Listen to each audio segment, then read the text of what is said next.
subscribe the channel and press the bell icon for upcoming videos. Hello friends, welcome to my channel pharmacology concepts by Rajesh Chaudhary. तो आज की इस video पे हम बात करने वाले हैं paired and unpaired t test के बारे में, जो बहुत ही इंपॉर्टेंट टॉपिक है क्योंकि इस टॉपिक से फ्रीक्वेंटली 98% चांस से क्वेश्चंस फ्रीक्वेंटली आते ही हैं, चाहे शॉर्ट नोट्स हो चाहे लॉन्ग क्वेश्चन हो। बात करें इस टॉपिक की, टॉपिक आपके बायोस्टेट और आरएम सब्जेक्ट का ही पार्ट है जो कि फार्मेसी 8 सेमेस्टर में इन्वॉल्व है। उसके अलावा एम फार्म, पीजी या फिर पीएचडी लेवल पे भी ये इन्वॉल्व होते हैं या काम आता है। So if you want to watch my previous videos regarding the biostat or RM, you can check description box below for the link or given in the I button. And इसके अलावा कोई notes चाहिए तो आप मेरी website www.pharmacyconcepts.in visit कर सकते हैं, वहाँ से नोट्स वगैरह डाउनलोड कर सकते हैं। So let discuss about the topic. So T test और student T test detailed already पिछले वीडियोस में डिस्कस कर चुके हैं। इस वीडियो में थोड़ा सा हम रिवाइज कर लेते हैं। अगर आप वीडियो में पहली बार हैं तो आप चैनल को सब्सक्राइब कर लीजिए ताकि आपको इस तरीके से वीडियो मिल सके, और आप पुराने हैं तो थोड़ा सा आप स्किप कर सकते हैं अगर पुराने वीडियो को देखे हैं टी टेस्ट के। तो इससे हम बात करते हैं शॉर्ट वे पे टी टेस्ट है क्या। सो टी टेस्ट को हम स्टूडेंट टी टेस्ट भी बोलते हैं, जिस पे कंडीशंस ये हैं कि जो सैंपल साइज है वो होता है लेस और इक्वल देन 30। जो वो सैंपल साइज होता है वो कितना होता है, लेस और equal than 30, and variance is unknown. जो वेरिएंस है वो अननोन होना चाहिए, ठीक है। सेकेंड है आपका, इस कंडीशन में हम जो हैं आपके दो मीन के बीच में कंपेयर करते हैं, चाहे वो आपके मीन वर्सेस पॉपुलेशन हो, मतलब किसी जो ये आपको क्या है, मीन ऑफ द सैंपल, ये सैंपल मीन है और ये हमारा है पॉपुलेशन मीन, या फिर दो अलग अलग ग्रुप्स के मीन को भी हम लोग कंपेयर कर सकते हैं, मीन्स एक्स बार वर्सेस वाई बार, ठीक है। तो ये दो कंडीशंस हैं। एक तरीके से ये पैरामीट्रिक टेस्ट है, इसका मतलब ये भी पैरामीट्रिक डेटा को रिप्रेजेंट करेगा या फिर इसे हम बोलते हैं नॉर्मल डिस्ट्रीब्यूशन डेटा को ही रिप्रेजेंट करेगा। तो बात करें नॉर्मल डिस्ट्रीब्यूशन की डेटा की, उसमें आपका जो सैंपल साइज है होता है मोर देन 30। तो उस कंडीशन में जो आपका शेप्ड है वो बेल शेप्ड होता है, और सैंपल साइज अगर लेस देन 30 हुआ उसे बोलते हैं टी डिस्ट्रीब्यूशन, जिसका भी शेप जो है बेल शेप्ड ही होता है। तो इस कंडीशंस में जब हम लोग टेस्ट करते हैं तो हम क्या करते हैं, हम बेसिकली टेस्ट करते हैं एच नॉट एक्सेप्टेड और एच नॉट रिजेक्टेड, ठीक है। तो हम लोग इसमें अल्फा लेवल सेट करते हैं, जिसे बोलते हैं सिग्निफिकेंस लेवल, ठीक है, जो हम करते हैं 0.05 या बोल सकते हैं 5%, जहाँ पे कॉन्फिडेंशियल इंटर लेवल होता है 95%। मतलब बात करें डेटा की तो ये आपका है क्रिटिकल पॉइंट, है ना। तो इस क्रिटिकल पॉइंट के ये जो डेटा हैं, यहाँ पे आपका 90% डेटा यहाँ पे प्रेजेंट करेगा, और इधर करेगा कितना करेगा 2.5%, इधर और इधर भी 2.5%, क्योंकि ये टू टेल्ड है ना। तो कुल कितना हो गया 95 प्लस 25, 2.5 प्लस 2.5 हो गया 100% डेटा, ठीक है। तो इसे बोलते हैं क्रिटिकल वैल्यू, इस पॉइंट को, या अल्फा लेवल या पी वैल्यू बोल सकते हैं। तो आप अगर आपका जो डेटा है वो आपका नॉर्मली, ठीक है, चलिए हम इसको थोड़ा सा इरेज कर लेते हैं।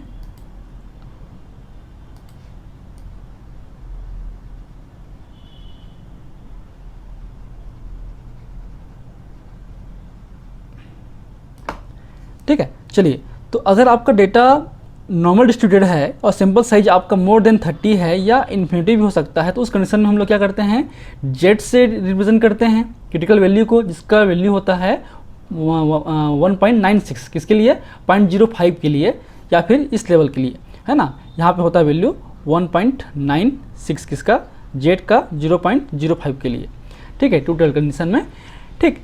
लेकिन जो बात करें टी डिस्ट्रीब्यूशन में, जो टी टेबल है उसके हिसाब से जो आपका पी वैल्यू है या आपका जो क्रिटिकल वैल्यू है, अल्फा लेवल है जिसे बोलते हैं क्रिटिकल वैल्यू, वो आपको डिपेंड करता है सैंपल साइज पे। सैंपल साइज से हम निकालते हैं डिग्री ऑफ फ्रीडम, जो होता है n-1। तो इस केस में अगर आपका सैंपल साइज 5 हुआ तो आपका जो डिग्री ऑफ फ्रीडम कितना होगा 4 होगा, अगर 10 होगा तो 9 होगा डिग्री ऑफ फ्रीडम, 30 होगा तो कितना होगा 29 होगा। तो उसके बेस पे आपका जो टी का वैल्यू है वो हमको मिलता है, क्या है हमारा टी टेबुलेटेड वैल्यू। अब वैल्यू कहाँ से आएगी, ये वैल्यू आएगी हमारे टी टेबल से, ठीक है। जिसे दे सकते हैं हम लोग, आपका ये टी टेबल है जिसमें आपका डिग्री ऑफ फ्रीडम हम लोग ले रहे हैं ये वाला, और ये हमारा है कॉन्फिडेंशियल लेवल जो कि 95% पे हम सेट किए हैं, स्टैंडर्ड रहता है, ठीक है, जब 0.05 बोल सकते हैं इसको। तो ये आपका डिग्री ऑफ फ्रीडम में 4 हुआ, तो देखिए कहाँ पे आ रहा है, ये आ रहा है आपका 2.776। अगर आपका 9 हुआ तो ये आएगा 2.26। अगर आपका 29 आया, 29 कहाँ है, यहाँ पर है, उसका वैल्यू आता है अप्रॉक्सीमेटली 2.04। और अगर आपका इन्फिनिटी हुआ, जहाँ पे जेड की वैल्यू आएगा वो होता है 1.96। ठीक है, तो ये वैल्यू आपका यहाँ पे पुटअप है। ठीक है, देख सकते हैं। ठीक, क्लियर। तो कहने का मतलब ये है कि अगर डेटा इस जोन पे है तो आपका H0 एक्सेप्ट होगा, जिसे बोलते हैं जोन ऑफ एक्सेप्टेंस। ये क्या बोलते हैं हम लोग इसको, जोन ऑफ एक्सेप्टेंस। तो इस कंडीशन में आपका अगर H इधर वैल्यू आया, आपका जो T की वैल्यू है या Z की वैल्यू है इस तरफ करता है या लेस होता है, तो उस कंडीशन में जो है हमारा H0 क्या होता है, एक्सेप्ट होता है। H0 इज एक्सेप्टेड, मतलब जो मीन है वो आपके सिमिलर होंगे। There is a no significant difference between the two groups और सैंपल्स। ठीक है, तो x bar is equal to mu हो सकता है या होता है एक्चुअली में, है ना। और अगर आपका डेटा इस जोन पे डिपेंड करता है, अगर आता है आपका इस तरफ आता है, जहाँ पे जो t की वैल्यू है या z की वैल्यू है वो इस टेबलेटेड वैल्यू से, इस जो टेबलेटेड वैल्यू है उससे अगर कम होगी, ज़्यादा होगी, मोर देन, तब यहाँ पे आएगा। तो इसका मतलब क्या हुआ, ये जो एरिया क्या होगा, ये जो एरिया है वो है हमारा है जोन ऑफ रिजेक्शन। मतलब आपका H0 रिजेक्ट हो जाता है, या बोल सकते हैं H अल्टरनेट एक्सेप्ट होगा। मतलब जो मीन है, there is significant difference between the two mean. तो इस कंडीशन में आपका जो मीन है वो इक्वल नहीं होता है। ठीक है, नॉट इक्वल टू y बार। ठीक, तो ये कंडीशंस होते हैं। चलिए इसी को हम टेस्ट करते हैं। तो अलग फार्मूला है। ठीक है, ऑलरेडी हमने पिछले वीडियोस में mean of the random sample के निकाल चुके हैं, जहाँ पे हम लोग जो पॉपुलेशन का मीन से कंपेयर करते हैं कि सैंपल के मीन से। ठीक है, सेकेंड है हमारा है forming the two dependent sample unpaired T test, जो आज हम लोग करने वाले हैं। और थर्ड है हमारा मैच्ड पेयरिटी टेस्ट, जो आज करने वाले हैं। और हमारा जो ऑब्जर्व्ड कोरिलेशन कोएफिशिएंट है वो भी हम लोग पिछले वीडियो में देख चुके हैं। ठीक है, चलिए हम लोग शुरू करते हैं। पहला हमारा pair T test. Pair T test condition ये है कि आपका जो डिपेंडेंट वेरिएबल्स इसमें होते हैं, और अल्टीमेटली कहने का मतलब ये है कि इसमें जो कंडीशंस हैं वो सिमिलर होंगे। मतलब इस कंडीशन में आपका कोई एक ही फैक्टर होगा जिसको अलग अलग कंडीशंस में हम लोग चेक करेंगे। जैसे कि बात करें, कोई ड्रग है, check the test drug A is effective और नॉट। तो एक ही ड्रग है जिसको हम लोग बिफोर और आफ्टर चेक कर सकते हैं। तो इस कंडीशन में हम लोग बोल सकते हैं पेयर्ड डेटा या पेयर्ड टी टेस्ट लगाते हैं। Data eight 95% of confidence level, जिसका वैल्यू होता है T0 to 0.54 is equal to 2.77। ये वैल्यू हमको दिया रहेगा आपको। ठीक है, तो हम लोग ब्लड शुगर लेवल जो है मेजर करेंगे mg/लीटर में। तो आपका x हो गया और y हो गया। एक बिफोर ड्रग A है, एक आफ्टर ड्रग A है। तो बिफोर देने से पहले जब हम लोग मेजर किए हैं, डेटा आ गया हमारा 110, 120, 115, 120, 120। और आफ्टर ड्रग देने के बाद जो डेटा आया वो आया हमारा 20, 110, 80, 100 और 110। इसमें सैंपल साइज कितना है, 1, 2, 3, 4, 5। तो जो n है वो कितना है, 5 है। इस कंडीशन में सैंपल वही रहेंगे, उन्हीं सैंपल को ड्रग देने से पहले और ड्रग देने के बाद। इसलिए इस कंडीशन में जो टेस्ट, जो आपका कंडीशंस हैं, जो सैंपल्स हैं वो सिमिलर हैं, इसलिए बोलते हैं पेयर्ड डेटा, या लगाते हैं हम लोग पेयर टी टेस्ट, जहाँ पे इन दोनों के डिफरेंस, मीन डिफरेंस को हम लोग मेजर करते हैं या आपके कैलकुलेट करते हैं। तो इस तरह से क्वेश्चंस को सॉल्व करने के लिए पहला आपका होता है पॉइंट एजम्पशन, कि हमारा एजम्पशन क्या है। दो हो सकते हैं, H0 या फिर H अल्टरनेट। जहाँ पे H0 हुआ तो x bar is equal to y bar, या x bar is not equal to y bar, जहाँ पे H1 होगा। फिर हम सेट करते हैं सिग्निफिकेंस लेवल। देखिए ये क्या है, हम लोग 5% लेंगे, क्योंकि ऑलरेडी इस पे जो है दिया हुआ है CL 95%। तो आपका 5% क्या होगा, सिग्निफिकेंस लेवल होगा, जिसको बोलते हैं हम लोग अल्फा वैल्यू, है ना। जहाँ पे T005.04 मतलब ये आपका अल्फा लेवल है। ये हमारा डिग्री ऑफ फ्रीडम है, DF। है ना, और ये हमारा वैल्यू है जो कि क्या है हमारा टी टेबुलेटेड वैल्यू। ठीक, अब बताएं कैलकुलेशन। तो उससे पहले हमको कौन सा टेस्ट लगाना है ये हमको आइडेंटिफाई करना है जनरली। तो इस केस में हमारा सैंपल साइज कितना है, 5 है, मतलब लेस देन 30 है, प्लस सिग्मा या आप बात करें वेरिएंस की, एसडी की, वो अननोन है, तो टी टेस्ट लगेगा। अब इसमें डेटा पेयर्ड है, इसलिए हम चलाएंगे पेयर टी टेस्ट। जो फार्मूला होता है वो होता है T is equal to D bar, मतलब डिफरेंस है ना, into power under root N upon S. ठीक है, क्योंकि हम जानते ही हैं कि जो टी का वैल्यू टी होता है क्या होता है, difference in mean upon SEM, जहाँ पे एसीएम क्या होता है, एसीएम होता है standard deviation upon under root D F, या बोल सकते हैं यहाँ पे एन बोल सकते हैं, यहाँ पे एन बोलेंगे। ठीक है, क्लियर है। तो अब इसमें अलग कंडीशन में एच डी अलग होते हैं, एन अलग होते हैं। तो यहाँ पे आपका एस क्या है, एस जो होता है एच डी, ठीक है, किसका, सैंपल का। अगर वो होता है ऑप्शन का तो हम करते हैं सिग्मा से करते हैं, डिनोट करते हैं। यहाँ पे करेंगे एस से, तो एस इज इक्वल टू होता है under root summation of D minus D bar whole square upon N minus 1, जहाँ पे N1 क्या है, डी एफ है। अब इसमें को निकालना क्या है, हमको निकालना है डी। डी क्या होता है, difference between the two mean, difference between the to आपका रीडिंग x माइनस वाई या y माइनस एक्स, ये दोनों कोई हो सकता है। डेटा जहाँ बड़ा होगा हम उसको पहले करेंगे।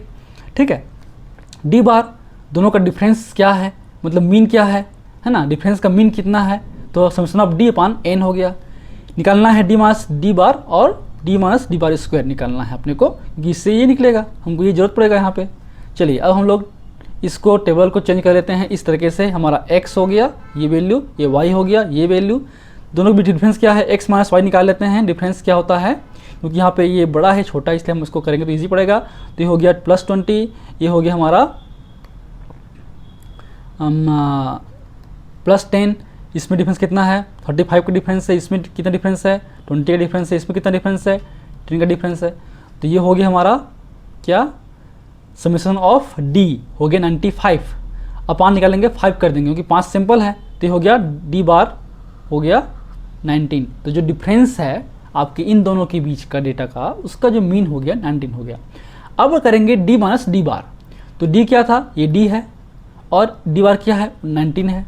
अब इसको करिए, तो 20 माइनस 1, 20 माइनस 19 हो गया हमारा 1, 10 माइनस 19 हो गया -9, 35 माइनस 19 हो गया +16, 20 माइनस 19 हो गया 1, 10 माइनस 19 हो गया -9, तो हो गया डी माइनस डी बार।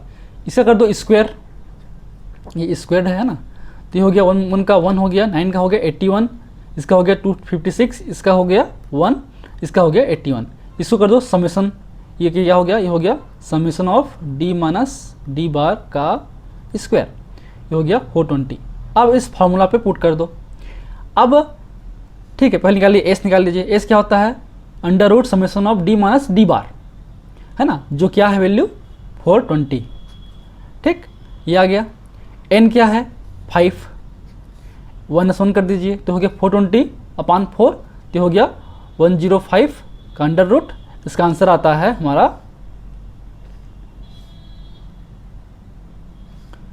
ये हो गया हमारा 10, ये हो गया 10.24, सॉरी 10.24, ये हो गया हमारा एस का वैल्यू। इसका करेंगे तो ये आएगा 10.24। ठीक है, अब निकाल लो ये डी बार क्या है, डी बार यहाँ पे है 19 हो गया, into under root N, N क्या है 5 है, अपान 10.24, तो 19.223 की वैल्यू किसका है, अंडर रूट 5 का है।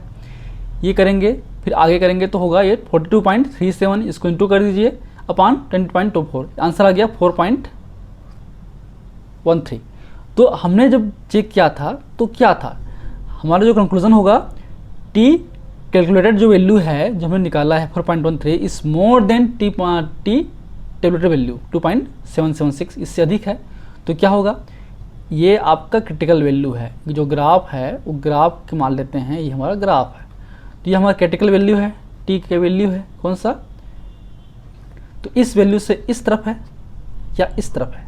अगर इस तरफ है, क्योंकि यहाँ पे क्या है 2.77 है, जो वैल्यू कितना आया, इधर आया है 4.13 आया है, मतलब इस तरफ है, मतलब ये क्या है, जोन ऑफ रिजेक्शन। तो यहाँ पे H जो नॉट है वो क्या होगा, H नॉट रिजेक्ट हो जाएगा और H1 एक्सेप्ट होगा। तो ultimately X bar is not equal to Y bar. इसका मतलब drug A is effective, drug effective है, क्योंकि ड्रग जो है ब्लड शुगर लेवल को आपके कम कर रहा है। इस केस में ब्लड शुगर लेवल कम हो रहा है, मतलब जो हमारा टेस्ट ड्रग है जो कि डायबिटीज़ के लिए बनाया गया है वो एंटी डायबिटिक एक्टिविटी शो कर रहा है as compare to the before treatment.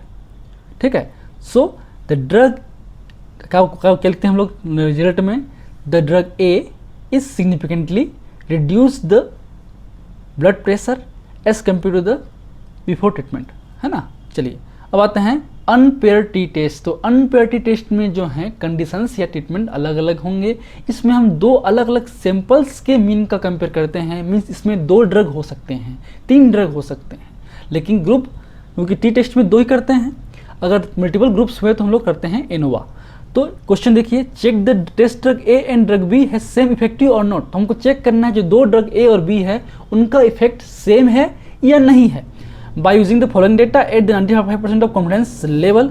T का वैल्यू दिया हुआ है 0.05 अपॉन कोमा 8 मतलब डी एफ है, ये इज इक्वल टू 2.306। अब देखिए इसमें आपका x1 और x2 2 ड्रग है, drug A and drug B. इनके आपके रीडिंग्स हैं 8 क्या है, body weight reduction level in kg. तो हम समझ लो एंटी ओबेसिटी ड्रग बना रहे हैं जो कि बॉडी वेट को कम करता है। ठीक है, तो आपका जो ड्रग ए है उसने सैंपल नंबर 1 पे 8 किया, सैंपल नंबर 2 पे 10 किया, इस पे 12 किया, इस पे 10 किया, इसमें 10 किया। इसमें जो ड्रग है वो आपका 4, 4, 3, 2, 2 तरीके से किया। तो इसमें 2 अलग अलग कंडीशंस हैं, 2 अलग अलग सैंपल्स हैं। मतलब इसमें आपका एन ई हो गया, N1 हो गया 5 और यहाँ पे N2 हो गया हमारा 5, क्योंकि इसमें 2 अलग अलग ड्रग हैं तो उनके सैंपल्स भी अलग अलग होंगे। तो पहला हमारा होता है एजप्शन, जिसमें आपका H नॉट होगा या H अल्टरनेट होगा। अगर H नॉट हमारा एजप्शन है मतलब जो मीन है वो x1 is equal to x2, है ना, सेम इफेक्टिव होगा। या फिर H अल्टरनेट होगा मतलब x1 is not equal to x2 bar, जो मीन है means has a different effect, मतलब दोनों जो हैं डिफरेंट इफेक्ट शो करेंगे। अब लेवल जो है ऑलरेडी दिया हुआ है 95% CL मतलब 5% ऑफ अल्फा लेवल, जो T0 ऑलरेडी दिया हुआ वैल्यू, है ना, दिक्कत नहीं है। ठीक है, ये आपका 8 होगा। ठीक है, DF, ठीक, ये हो गया हमारा T टेबलेटेड वैल्यू 2.306। अब इसको कैलकुलेट कर लो। तो इस कंडीशन में क्योंकि डेटा जो है सैंपल्स कितने हैं, n is equal to less than 30 है, तो अल्टीमेटली हम लोग टी टेस्ट करेंगे। सिग्मा या वेरिएंस अननोन है, टी टेस्ट करेंगे। और ग्रुप इसमें केवल 2 हैं तो टी टेस्ट करेंगे। प्लस इसमें आपके अलग अलग कंडीशंस हैं, मतलब अनपेयर्ड डेटा है, इसलिए हम लोग करेंगे अनपेयर्ड टी टेस्ट। तो फॉर्मूला होता है T is equal to mean difference x1 bar minus x2 bar, modulus पे है, मतलब जो भी डिफरेंस होगा, प्लस माइनस की मतलब ही नहीं है इसमें, है ना, क्योंकि प्लस अगर रहेगा तो ही प्लस होगा और माइनस भी होगा तो भी ये बाहर निकल के प्लस ही हो जाएगा। Upon s into under root n into n2 upon n1 plus n2। जहाँ पे s या बात करें स्टैंडर्ड डेविएशन की, उसका होता है formula is equal to under root summation of x minus X bar square plus summation of x2 minus x2 bar square upon n plus n1 plus n2 minus 2, मतलब जो भी सैंपल है उसमें 2 minus कर दो। ठीक, चलिए अब हम लोग करते हैं, इसको कैलकुलेट कर लेते हैं। चलिए अनपेटी टेस्ट कर लेते हैं। ठीक, तो ये डेटा हो गया हमारा, ये x1 हो गया, ये x2 हो गया। हमको निकालना क्या था, x माइनस x1 बार और x1 माइनस x1 बार का स्क्वायर। तो हमारे पहले निकाल लीजिए, मीन निकाल लीजिए x1 का। तो ये वैल्यू कितने हो गए, ये हो गया 50 सम। तो हमारा आ गया x1 बार हो गया हमारा 10 मीन है, तो ये हो गया हमारा ये वैल्यू माइनस 10। ठीक है, तो 8 minus 10 minus 2, 10 minus 10 0, 12 minus 10 2, 10 minus 10 0 और ये 0, इनका स्क्वायर कर दो तो 4 0 4, ये हो गया, सम कितना हो गया 8 हो गया। ठीक है, तो summation of x1 minus x1 बार का होल स्क्वायर का हो गया 8, ये काम का है। सेम x2 का, इसका मीन निकाल लो तो उसको पहले आप सम कर दो, 15 अपान 5 कर दो तो 3 हो गया। 3 क्या हो गया, मीन ऑफ द x2। तो ये हो गया हमारा, माइनस करेंगे 3 से कर देंगे तो क्या होगा, 4 माइनस 3 1, 4 माइनस 3 1, 3 माइनस 3 0, 2 माइनस 3 -1 और -1। तो इसका ठीक है, ये हो गया। इसका स्क्वायर कर लो तो क्या हो गया, 1 1 1 1, तो ये हो गया 4। ये हो गया summation of x2 minus x2 बार का स्क्वायर का। ठीक, अब इसमें पहले पुटअप कर लो इस डेटा पे, तो ये हो गया हमारा 8 प्लस 4 अपान n1 5 n2 5 माइनस 2, तो 8 प्लस 4 अपान 5 प्लस 5 माइनस 2, तो ये हो गया 12 upon 8 is equal to 1.5 is equal to 1.22 is the standard deviation. ये क्या है हमारा, ये हमारा स्टैंडर्ड डेविएशन। अब t क्या है, t is equal to difference x1 bar minus x2 bar upon s, तो s क्या है 1.22। यहाँ पे देखिए x1 क्या था 10 था, x2 क्या है, x2 बार आपका 3 है, तो क्या हो गया 10 माइनस 3 अपान 1.22 into n1 into n2 upon n1 plus n2, तो हो गया आपका 25 अपान 10 हो गया, तो हो गया 7 अपान 1.22 इंटू अंडर रूट 10 अपान 10 25 अपान 10 है ना। तो इसको सॉल्व करेंगे आगे, तो 7 अपान 1.22 इंटू अंडर रूट 2.5, ये सॉल्व करेंगे तो हो गया 1.58। इसको सॉल्व करेंगे आगे तो हो गया 11.06 अपान 1.22, ये हो गया 9। ये क्या हो गया हमारा t कैलकुलेटेड वैल्यू 9। अब कंपेयर करिए तो इसकी जो वैल्यू है वो हाई है, so t calculated value is the higher than the t calculated value, means h not rejected, means x1 bar is not equal to x2 bar. अब इसमें कौन सा हाई है, हाई आपका x1 है, तो x1 तो so mean of the x1 is significantly higher than the mean of the x2। इसका मतलब जो रिड्यूसिंग पावर है, जो आपका बॉडी वेट रिडक्शन लेवल है x1 पे हाई है। इसका मतलब जो एंटी ओबेसिटी इफेक्ट है आपके x1 की या ड्रग A की, वो सिग्निफिकेंटली हायर है। तो जब भी हम लोग सिग्निफिकेंटली वर्ड लिखते हैं ना, एक सेकेंड,